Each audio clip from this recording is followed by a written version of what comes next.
Oh, take that, you swine. Eat this. Yeah, let's go. Oh my god. That's pretty good. Eat this. Check this out. Boom.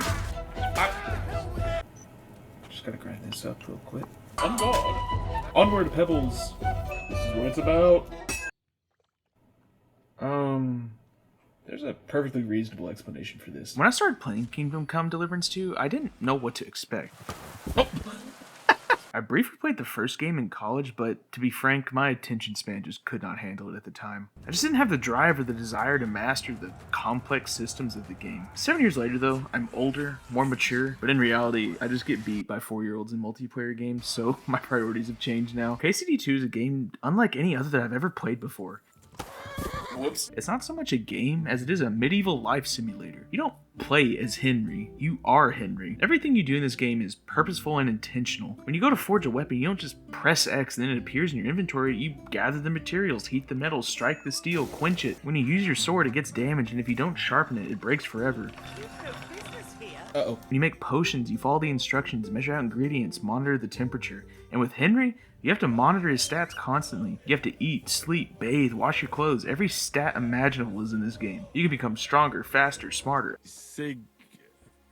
Sigismund,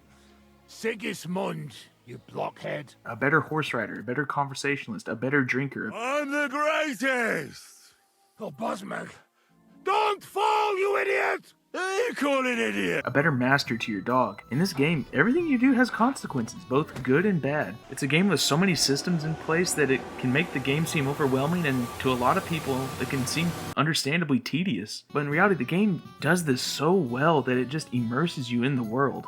It's the type of game that I would have called boring 7 years ago, but now I can't stop playing it. The masculine urge to become a knight is realized in KCD2, and that's if you're willing to give it time. The game's pretty difficult, until it isn't. Learning its systems is pretty daunting at first, especially combat. Very early on in the game, I came up on 2 bandits and proceeded to save cycle the fight for over an hour because I just kept getting smoked. It wasn't until I slowed down and took the time to talk to a trainer that I realized what I was doing wrong in combat. And when I returned to the bandits later, I whooped him into next week. The game requests and deserves your attention. Even the most minute detail matters in this game. Your success in dialogue can be influenced simply by what you're wearing, or if you have blood on your clothes, or if you reek because you haven't bathed in so long. A trough first. Stinking up my establishment. It's complex, it's overwhelming, but it's so rewarding when everything starts clicking into place. And yes, the game is exceptionally intricate, but it's by no means serious. Something that's just really remarkable about this game to me is how funny it is. Are you yanking my pizzle? You'd think with the looming threat of all-out war, the game would have a very serious tone, but in reality,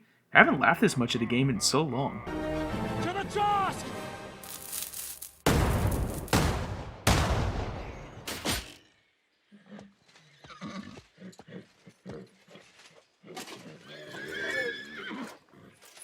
My leg, damn it!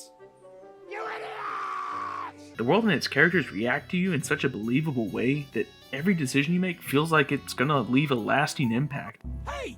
Get your hands It wasn't me. And the truth is, I just can't get enough of it. I can't stop playing it. I haven't beaten it yet, and I'm not sure when I will because I just keep finding random stuff to do. With so many games today just providing immediate, unfulfilling gratification with useless skins, tags, or whatever garbage can be thrown into a recycled battle pass, it's honestly just rejuvenating to play a game that's as deliberate as KCD2. It inserts you into a time in history that many of us probably don't really know a lot about, and it's these real events that take place and you get to be a part of them. It's a game that doesn't hold your hand, but because of this, it gives you some of the most freedom you'll ever have in a game.